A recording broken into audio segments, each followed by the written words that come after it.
No one heard the screams that night. The snow fell endlessly, covering the vast fields of Hinterkaifeck in a cold, silent grave.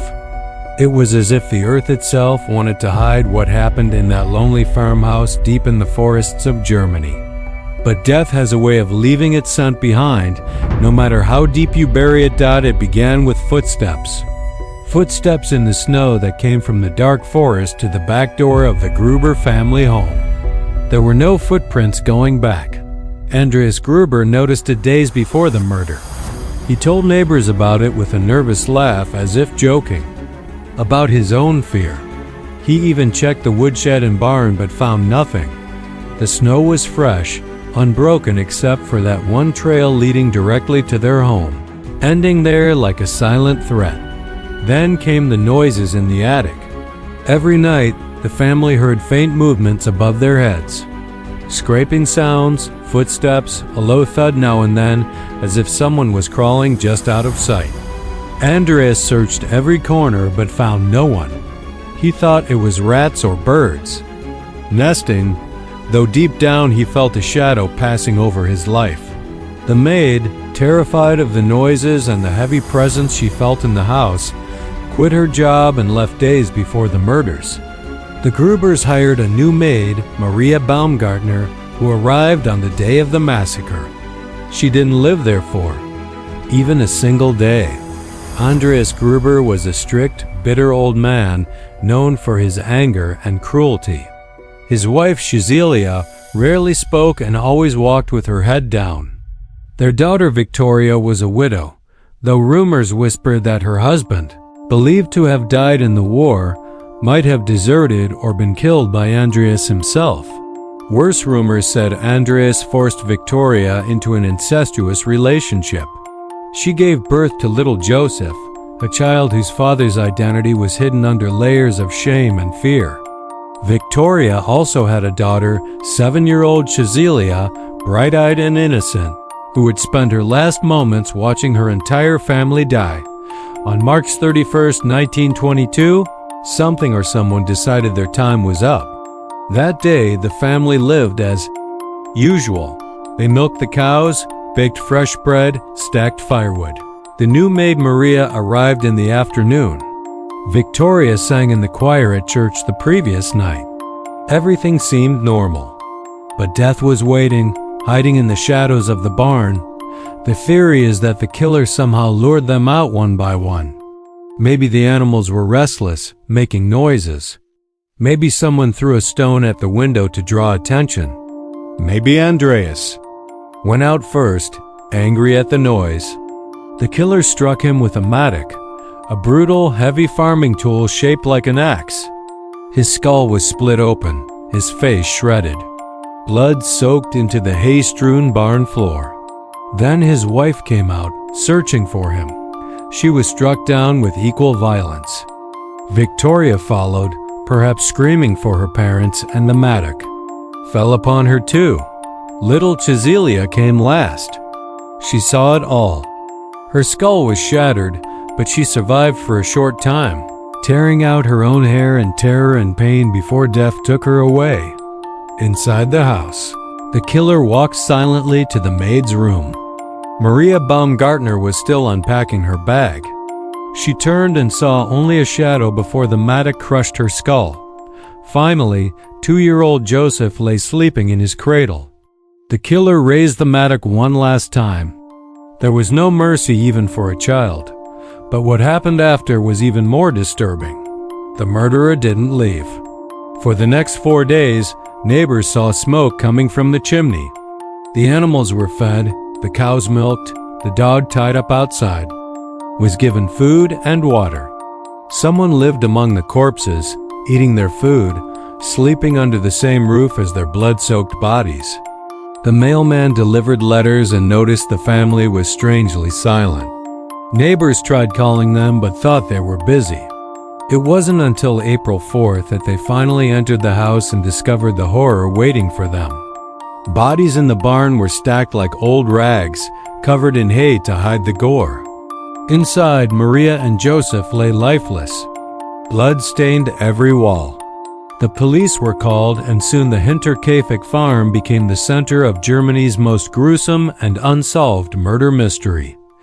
The investigation was chaotic. Over 100 people were questioned. Suspects included Victoria's dead husband, believed by some to have returned to murder them in rage. Another theory pointed to Victoria's lover, Lorenz Schlittenbauer, a neighbor who had an intimate relationship with her. Some say he killed them out of jealousy, others believe he helped cover up the crime. But no evidence was strong enough. Police found that the attic showed signs of recent living, straw bed, leftover food, and small spaces perfect for someone to lie in wait and watch the family below. Imagine that. Someone living above you, listening to your every conversation, waiting for you to sleep, planning how to end your life. The bodies were decapitated after the autopsy and their heads sent to Munich for forensic analysis. The heads were lost during World War II bombings and were never recovered, leaving the souls of Hinterkaifeck forever decapitated in history. Where did the killer go after those 4 days? Did he walk back into the forest, footsteps once again? Hidden by snow? Was it a madman passing through? A homeless wanderer with bloodlust? Or was it someone they knew who walked back to the village and lived among them, hiding behind normal eyes? No one knows. The farmhouse was demolished in 1923, but locals say that if you visit Hinterkaifeck's site on a silent winter night, you can still hear footsteps crunching in the snow, moving from the forest to where the house once stood. Footsteps that come, but never leave. They say some murders are committed out of anger, jealousy, revenge. But the killings at Hinterkaifeck felt like something deeper, something darker, as if an evil spirit possessed human hands and carried out a ritual of blood. When police investigators arrived, even the hardest among them felt a chill that would not leave for years. They searched every inch of the farm. The barn floor was soaked with blood that had frozen in the cold nights. The animals were restless, hungry, and shivering in the stalls, their eyes wide with silent fear. The house itself felt heavy with death. The family's beds were neatly made except for the maid's bed, where blood had seeped into the mattress. Little Joseph's cradle was broken from the blow that killed him. A small toy horse lay on the floor beside his blood-splattered pillow. Investigators examined the footprints again. The snow revealed the same silent truth. Footprints from the forest leading straight to the farm, but none leaving. It was as if death came walking from the woods and never returned. They climbed to the attic, where the family had heard noises before their deaths. What they found disturbed them deeply. In the dusty wooden beams, there were clear signs of human habitation, straw arranged as bedding, empty food wrappers, footprints in the dust. Someone had lived there for days, perhaps weeks, watching the family from above, waiting for the moment to strike. The investigators felt as if the killer was still watching them from some dark corner of the house. As word of the massacre spread, villagers arrived to see the horror for themselves. They walked through the blood-stained rooms, touching objects, stepping over evidence, contaminating the crime scene forever. One man even cooked a meal in the Gruber kitchen as he waited for police questioning. Another milked the cows to relieve their discomfort, unaware that every touch erased possible fingerprints.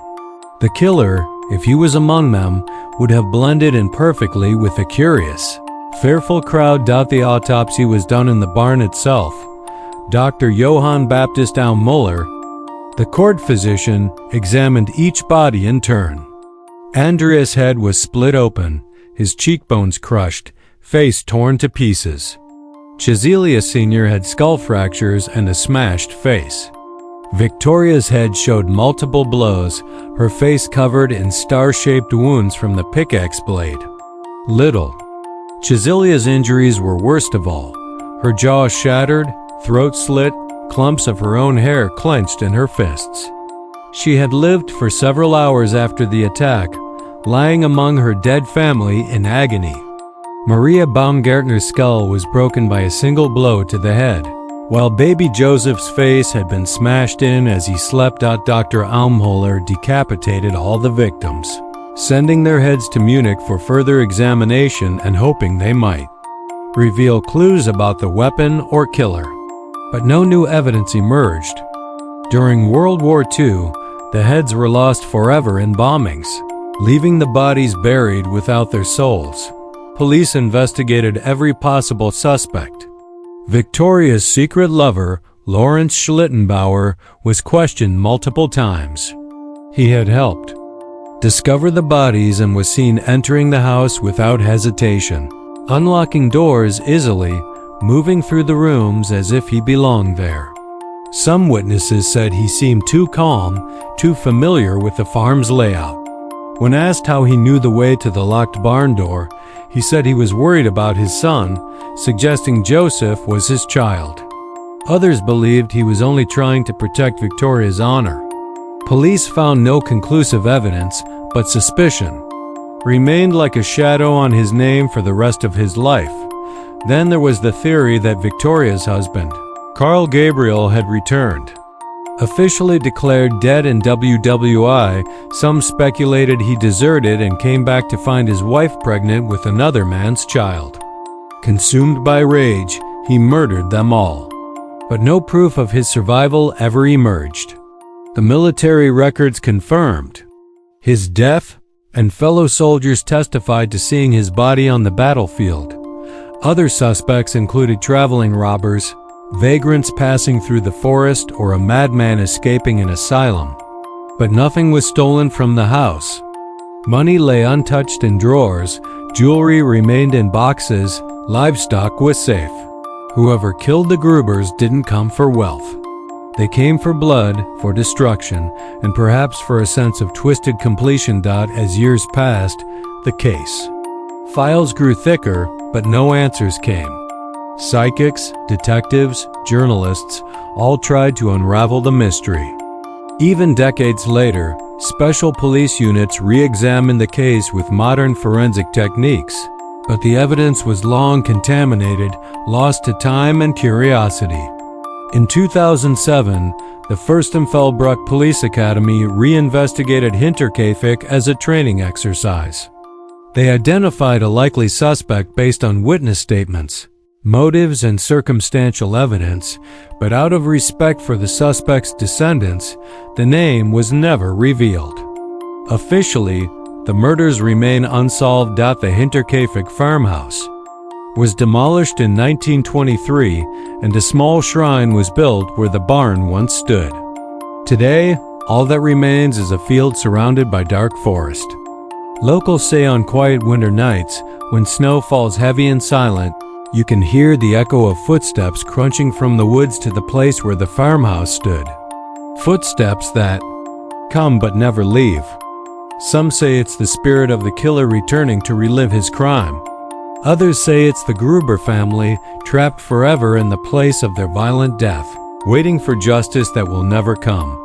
But one thing is certain. Evil came to Hinterkaifeck that night, and it never left. Long after the blood was cleaned from the wooden floors and the walls were scrubbed of their dark stains, Hinterkaifeck remained haunted. Not just by ghosts or shadows, but by the unanswered questions that gnawed at everyone who dared to remember. What kind of mind could live among its own victims? Feed animals, cook meals, sleep under a roof holding 6 dead bodies, and then walk away forever, leaving nothing behind except terror? Many theories emerged in the years following the murders, some logical, some twisted by fear and folklore. 1. Theory said it was a vagrant, a mad wanderer who found refuge in the attic during the freezing German winter.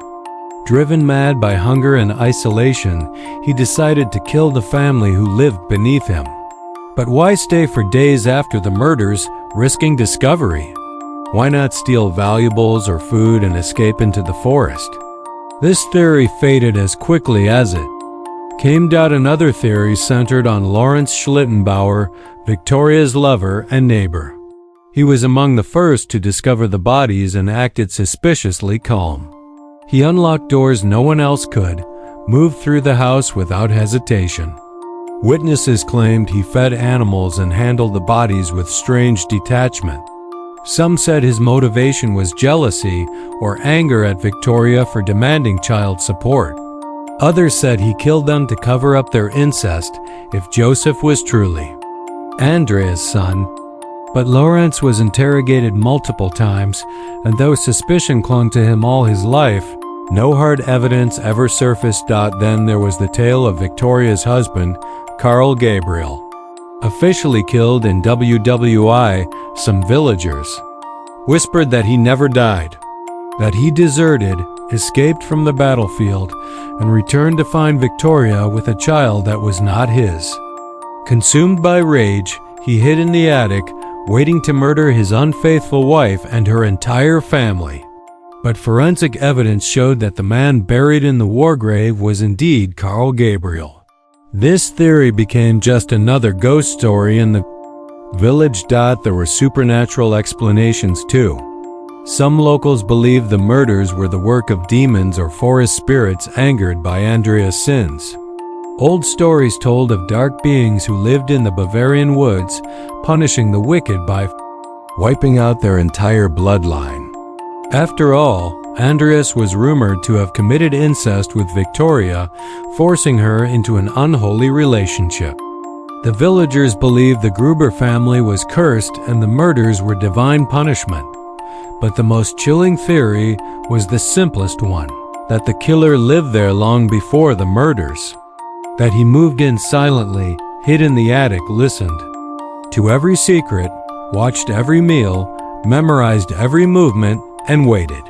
Waited for the moment when he could become God over the Gruber family, ending their lives one by one. When he finally finished, he stayed, because for those days he owned everything: their home, their food, their animals, and their deaths. It was the ultimate power. Police officers who worked on the case later reported strange dreams and sleepless nights. Some said they saw shadows moving along the barn walls when they closed their eyes. Others felt a presence watching them as they examined the attic. Dr. Almuller, who performed the autopsies, became withdrawn after his examination. Friends said he was haunted by little Shazilia's torn hair clutched in her fists. The image of a dying child, alone in a dark barn, surrounded by dead bodies, unable to scream from her shattered jaw, stayed with him until his death. In 2007, almost a century after the murders, forensic students and police reopened the case as a cold case training project. They studied old photographs, witness statements, and autopsy reports. Based on their analysis, they identified a prime suspect, someone who had motive, knowledge of the farm, and opportunity. But they chose not to reveal the name publicly, fearing pain and defamation for the suspect's surviving family. Thus, the official record remains unsolved. Today, the place where Hinterkaifeck once stood is an empty field surrounded by forest. The farmhouse was demolished in 1923, its wood and stone used in other buildings in the area. But locals say nothing good ever grew there again. Cows avoid grazing near the site. Birds refuse to nest in the nearby trees. On silent nights, the air grows heavy, and some swear they hear faint cries carried on the cold Bavarian wind. Cries of a little girl dying in the dark, of a mother and father struck down like cattle, of a baby silenced forever in its cradle. And then come the footsteps. Always the footsteps. Crunching softly in the snow, moving from the forest towards the empty field where the farmhouse once stood. Footsteps that stop suddenly and never return. Hinterkaifeck became a word of terror in Bavarian villages. Parents warned their children, if you are bad, the Hinterkaifeck killer will come for you. Teenagers dared each other to visit the shrine at midnight, leaving with white faces and silent tears. Even hunters and loggers avoided the forest paths near the site, for fear of seeing a dark figure watching them between the trees. What truly happened that night may never be known. All that remains are blood-stained records, missing heads, and a field that will never be free of its past. Evil visited Hinterkaifeck, and it chose to stay forever. Years passed, generations changed. Yet Hinterkaifeck remained etched in the minds of those who lived nearby. Farmers spoke of it in hushed voices, priests prayed for the souls trapped there, and children dared not walk that path alone after sunset. Even today, historians, detectives, and storytellers revisit the case again and again, hoping to find an answer hidden between blood-stained pages. People often ask, what kind of person becomes a murderer like this? Some believe the killer was a madman, a psychopath driven only by bloodlust. But others said it was someone deeply patient, calculative, someone who found pleasure not just in the act of killing, but in the days leading up to it, the waiting, the hiding, the listening. Imagine lying in a cold attic wrapped in straw and darkness, hearing the family laughing beneath you, arguing, praying, sleeping, knowing that they have no idea you are there. Every conversation, every movement becomes yours. You know them better than they know themselves. Their fears, their secrets, their sins. And then, one night, you decide it's timed out in many ways. The horror of Hinterkaifeck is not just the brutality of the murders, but the silent invasion of their lives long before death came. The missing. Keys Andreas reported. The unfamiliar newspaper no one could explain. The attic noises that drove the old maid away. Each small event was like a warning, but no one understood. No one ever does until it's too late. The Gruber family's life was not simple peace either. Andreas was feared and hated in equal measure. Neighbors knew him as a harsh, cruel man, quick to anger, abusive towards his wife and daughter. Victoria's life was a prison under her father's control. Though she sang in the church choir and raised her children with love, her existence was stained by whispers of incest. Some villagers saw baby Joseph not as an innocent child, but as proof of forbidden sin. Victoria tried to escape through love. Her relationship with Lawrence Schlittenbauer gave her moments of hope, but even that ended with legal battles for child support. She was trapped between her father's dominance and society's judgment. The tragedy of her life was that even death did not free her. It only deepened the shame, carved her story in blood for all to see. The day the bodies were found, neighbors gathered around the farm in horror. Strong men wept openly, unable to bear the sight. The priest who came to bless the dead almost fainted from the smell of blood and decay mixed with burning firewood.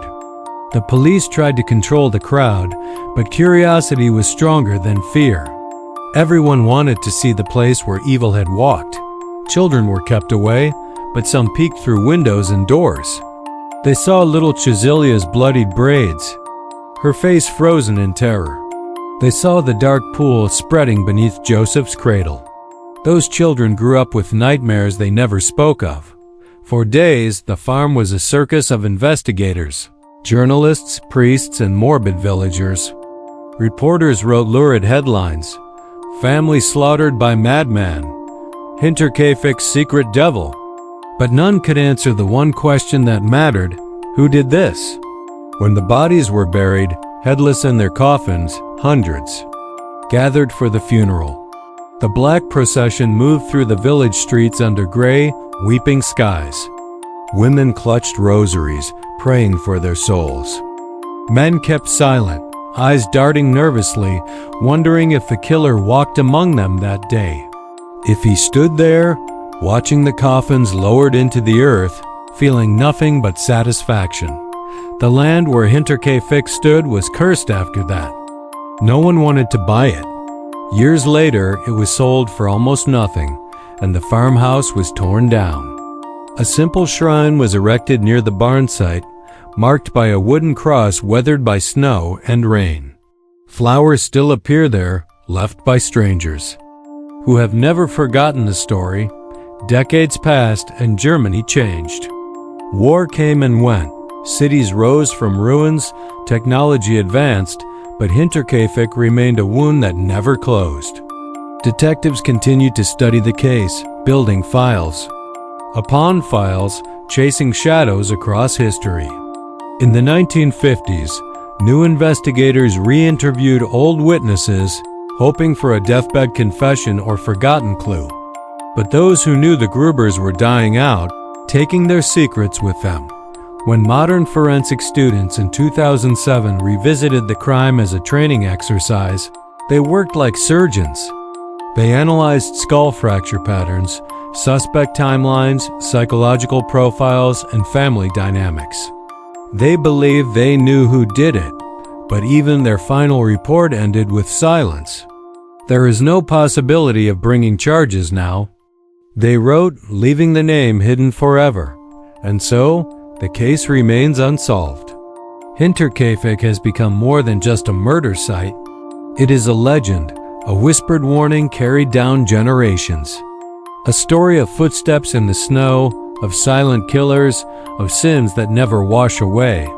A story that chills you to the bone not because of the violence, but because it reminds you of the truth we all fear, that sometimes evil lives above us, listening, waiting, knowing everything, and we will never know it is there until it is too late. Today, true crime enthusiasts and mystery hunters visit the site where Hinterkaifeck once stood. They come with cameras and voice recorders, hoping to capture something beyond the living, a whisper, a cry, the crunch of footsteps on fallen snow. They stand silently at the shrine, reading the names carved on the wooden cross, imagining the family's last moments. Some feel an overwhelming sadness, a heaviness pressing down on their hearts. Others hear nothing but wind rustling through empty fields. But a few have returned with stories of shadows moving along the tree line, of sudden chills even on warm days, of an unseen presence standing right behind them as they prayed dot in the TVV. Village nearby, older generations still speak of Hinterkaifeck with respect and fear. They say evil is not something that comes and goes like a storm. It stays. It roots itself in a place, feeding on pain and blood until it becomes part of the land. Children are still warned. Do not go to Hinterkaifeck alone for the devil. Lives there still. For some, the mystery is what keeps the story alive. An unsolved crime becomes legend because it allows imagination to fill the gaps left by reality. Was the killer someone they knew? A neighbor, a relative, a friend? Or was it a stranger passing through, guided by nothing but the call of blood? Forensic psychologists who studied the case years later painted a chilling profile. They believed the murderer was methodical, organized, and extremely patient. He showed no signs of panic or haste.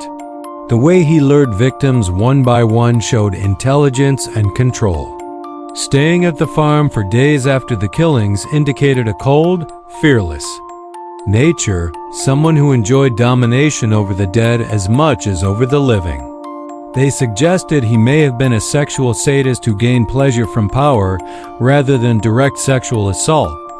But there was no sign of sexual crime at the scene, only overwhelming violence. This led some to believe the motive was personal. Revenge, rooted in deep hatred, possibly linked to the incest rumors, land disputes, or unpaid debts. Yet even these explanations fell short when compared to the killer's behavior, feeding animals, lighting fires, and living among corpses without remorse. Hinterkaifeck also became a cautionary tale about ignoring signs of danger. The Gruber family saw footprints in the snow that made no sense, heard noises in the attic, lost keys mysteriously, found newspapers they never bought. Each sign was dismissed as trivial or annoying. In reality, each was a step closer to their deaths. The family priest later said, "The devil knocked on their door many times." They simply refused to answer until he let himself in. After the murders, villagers became hyper-vigilant. Attics were checked, locks reinforced, dogs kept closer. But as months passed, fear turned to gossip, gossip turned to legend, and soon, Hinterkaifeck was no longer just a farm. It was a ghost story to keep children indoors at dusk. A nightmare passed down in whispers around fireplaces and in the shadows of churches. Even now, 100 years later, no one builds houses on that land. Farmers use it for crops but avoid working there alone at dusk. Drivers passing the area at night speed up unconsciously. The memory of 6 brutal murders and an unseen killer who melted into the shadows remains strong enough to chill the blood of the bravest soul. Some ghost hunters claim they have recorded whispers near the shrine. One team captured a faint female voice repeating Hilf, Hilf, the German word for help. Another claimed their camera shut down as they approached, only to switch on by itself hours later with footage of an empty field and soft crying in the background. Locals dismiss these as publicity stunts, but no one is brave enough to spend a night alone at Hinterkaifeck to prove them wrong. Perhaps that is what evil truly is. Not the violence itself, but the fear that stays forever, haunting the minds of those who hear its story. Hinterkaifeck reminds us that sometimes death does not come crashing through the door. It waits silently in the attic, listens to your every breath, memorizes your footsteps, your schedule, your fears. It becomes a part of your home, a part of your life, until one night it decides you no longer deserve to live. And after it is done, it sleeps peacefully in your bed, feeds your animals, and sits by your fire as if it always belonged. No one knows who killed the Gruber family. No one ever will. But in the quiet fields where their house once stood, evil still walks. In winter, when snow falls heavy and the world turns silent and gray, if you stand alone in Hinterkaifeck, you might hear footsteps approaching from behind. Footsteps that stop just inches away. Footsteps that come and never leave. They say time heals all wounds, but at Hinterkaifeck, time only deepened the darkness. As decades passed, the farmhouse crumbled and grass grew over blood-stained earth. But the story grew roots deeper than any tree. New generations learned it not from newspapers, but from trembling voices of grandparents who still remembered the day death came to their village. Journalists revisited the story again and again, each time unearthing old details and forgotten witness statements. One article revealed that Victoria had withdrawn her savings days before the murder, possibly planning to leave her father's house forever. Another found that Andreas Gruber was once reported to the police for incest, and, though charges were dropped, his reputation never recovered. Some suggested the killer may have been a child of incest himself, born of Andreas' hidden crimes, returning in vengeance to end the bloodline that should never have existed. But every theory collapsed under the same truth: there was no evidence. Hinterkaifeck's crime scene was so contaminated by curious neighbors and careless investigators that fingerprints were useless. Villagers had walked through blood, moved bodies, cleaned rooms, even cooked meals in the kitchen before the police arrived. By the time order was restored, the killer's traces were gone forever. Some forensic historians believe the killer must have known the family's routine intimately when they milked cows, when they fed animals, when they slept, how they reacted to sudden noises. The killer's calm behavior after the murders suggested someone who felt no fear of discovery, perhaps believing the family's land or money was rightfully his. Yet nothing was stolen. The coins, jewelry, silverware, all untouched. For this killer, death was not a means to an end.